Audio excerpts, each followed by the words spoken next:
नमस्कार. आजच्या नवीन व्हिडिओमध्ये मी तुम्हा सगळ्यांचे स्वागत करते. तर आजचा दिवस तुम्हाला खूप छान आणि आनंदाचा जावो. तर आत्ता वाजलेत सकाळचे 7:30 आणि हे बघा आमच्या घरासमोरचं हे सकाळचं अगदी फ्रेश असं हे वातावरण. तर आता थंडीला पण थोडी थोडी सुरुवात झाली आहे आणि इथं आता चिन्मयचं आंघोळ वगैरे सगळी आवरून तो आता जेवण करतोय. मी त्याला नेहमी जेवण करूनच शाळेत पाठवते. तर आज त्याला टिफिनसाठी बनवली होती मी वांग्याची भाजी आणि चपाती.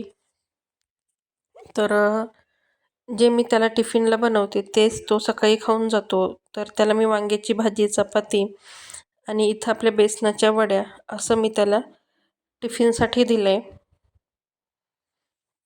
आणि आता तो शाळेत चालला आहे. तर आमच्या घरापासून त्याची जी बस येते तर ते 2 किलोमीटर आहे. तर त्याला म्हणजे बस स्टॉपपर्यंत बाईकवर नेऊन सोडावं लागतं आणि त्याच्यानंतर त्याची जी स्कूलची बस आहे तर त्या बसने तो शाळेत जातो. तर आता वाजलेत सकाळचे 10 आणि आता इथं टेम्पोमध्ये ना खत आणले. म्हणजे आम्हाला आता मिरच्या लावायच्यात. तर मिरच्या लावण्याच्या अगोदर खत टाकावं लागतं. तर त्याच्यासाठी इथं आम्ही खत विकत आणलं आणि आता ते जे टेम्पोवाले आहेत तर त्यांनी ते आपल्याला घरपोच केले. तर इथं अण्णा आणि ते जे टेम्पोवाले आहेत तर ते त्या खताच्या गोण्या खाली घेत होते. तर खत हे म्हणजे सुरुवातीला थोडंसं टाकावंच लागतं म्हणजे आपलं जे पीक आहे तर ते छान येतं. तर इथं गोण्या खूप जड होत्या आणि अण्णाला त्या गोण्या उचलणार नाही म्हणून त्यांचं असं बोलणं चालू होतं की कोणीतरी अजून एक जण जोडीला असता तर झालं असतं.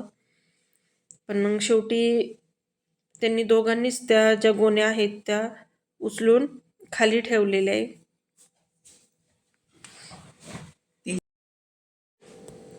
आता मिरच्यांसाठी बेड बनवलेले होते त्यावर टाकायचे मल्चिंग. तर मल्चिंग अंथरण्यासाठी इथं आम्ही शेजारच्या गावातून हे मल्चिंग पसरवायचं मशीन आणलं होतं. तर याच मशिनीने आता मल्चिंग पसरून घेणार आहे. तर इथं म्हणजे ते व्यवस्थित आहे की नाही हे चेक करायचं काम चालू होतं. तर नाना आता इथं आहे ना आमच्याकडं म्हणजे माझे आजोबा पंजोबांच्या काळातलं हे कर्कटक आहे. म्हणजे आता मुलं जी आपल्या कंपास बॉक्समध्ये वापरतात ना भूमितीच्या आकृत्या वगैरे काढण्यासाठी तर सेम तसंच दोन्ही बाजूला टोक असलेलं हे कर्कटक आहे. तर याला नाना थोडीशी धार करत होते. तर हे बघा या पद्धतीने हे जुन्या काळातलं कर्कटक आहे आणि त्याला इथं एक स्क्रू आहे. म्हणजे तुम्हाला किती राऊंड हवे त्यानुसार तुम्ही ते कमी जास्त करू शकता. तर अशा खूप सगळ्या अशा जुन्या गोष्टी कधी कामाला येतील ते सांगता येत नाही. तर इथं आता नाना ज्या मल्चिंग आणले तर त्याला या पद्धतीने मधोमध असं राऊंड करून त्याला होल पाडत होते म्हणजे त्याच राऊंडमध्ये बरोबर मिरचीचं रोप बसल.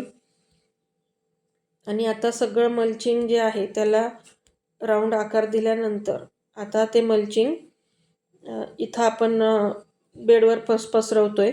ह्या ड्रिपच्या नाळ्या अंथरून घेतल्या होत्या आणि जे सकाळी खत आणलं होतं तर ते पण खत इथं टाकून घेतलंय आणि आता इथं मल्चिंग पसरवण्याचं काम चालू आहे.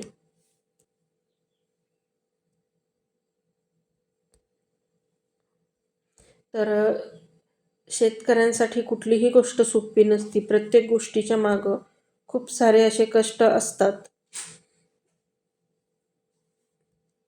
तर आता बरोबर एका लाईनीत येईल असं आता हे इथं मल्चिंग पसरून घेतात. ते कडेची माती पूर्णपणे त्या प्लॅस्टिकवर आली पाहिजे म्हणजे ते जे प्लॅस्टिक आहे तर ते वाऱ्याने वगैरे उडणार नाही.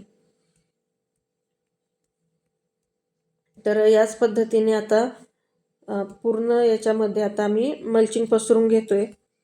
तर असेच आमच्या शेतातले छोटे छोटे व्हिडिओ बघण्यासाठी माझं जे चॅनल आहे, ज्याच्यामध्ये मी आणि माझा मुलगा असे फॅमिलीचे व्हिडिओ, शेतातले व्हिडिओ टाकत असतो.